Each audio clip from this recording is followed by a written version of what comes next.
မင်္ဂလာပါဒီနေ့မှာတော့အိန္ဒိယနိုင်ငံရဲ့ဖြစ်ရမှန်နဗန်းလောကကိုကင်လူခဲ့တဲ့ Tangle ဆိုတဲ့ရုပ်ရှင်အကြောင်းကိုပြောပြပေးသွားမှာပါ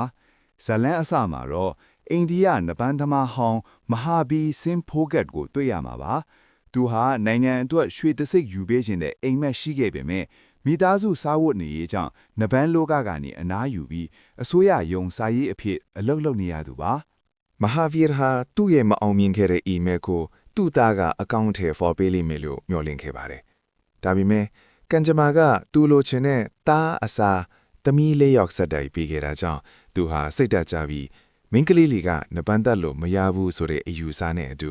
သူ့ရဲ့စုတန်စိတ်တူကိုတင်စီလိုက်ပါတော့တယ်။ဒါပေမဲ့ဒီနေ့မှာတော့အိမ်နီးနားချင်းကကောင်းလေးတွေကိုသူ့သမီးနှစ်ယောက်ဖြစ်တဲ့ဂီတာနဲ့ဘီဘီတာတို့ကိုနုံးနှစ်ယောက်ရိုင်းနဲ့လွတ်လိုက်တာကိုမြင်လိုက်ရတဲ့အခါမဟာဘီဟာအလင်းတစ်ခုရသွားပါနဲ့။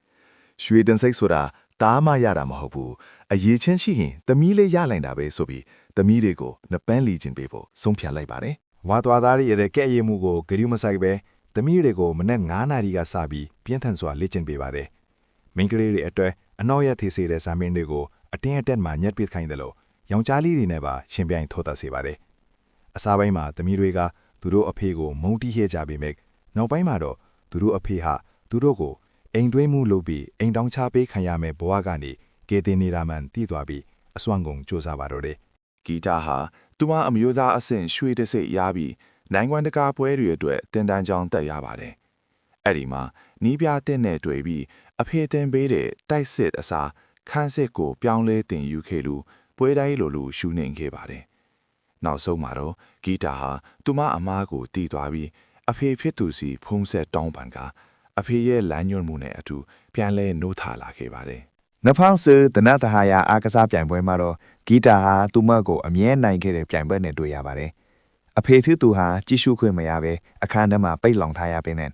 ဂီတာဟာအဖေတင်ပေးခဲ့တဲ့ငါးမတ်တန်နီးစနစ်ကိုနောက်ဆုံးစက္ကန့်မှာအသုံးချပြီးအိန္ဒိယအတွက်ပထမဦးဆုံးအမျိုးသမီးနပန်းရွှေတန်းစစ်ကိုစုခုပေးနိုင်ခဲ့ပါတယ်။မဟာဗီဟာ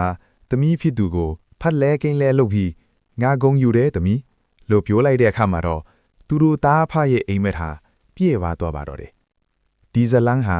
မိန်းကလေးတို့ရဲ့စွမ်းဆောင်ရည်နဲ့လမ်းပြပေးမဲ့မိဘရဲ့အခန်းကဏ္ဍကိုထင်ဟပ်စေတဲ့ဖြစ်ရမှန်စကားကောင်းတကားမဲ့ဖြစ်ပါတယ်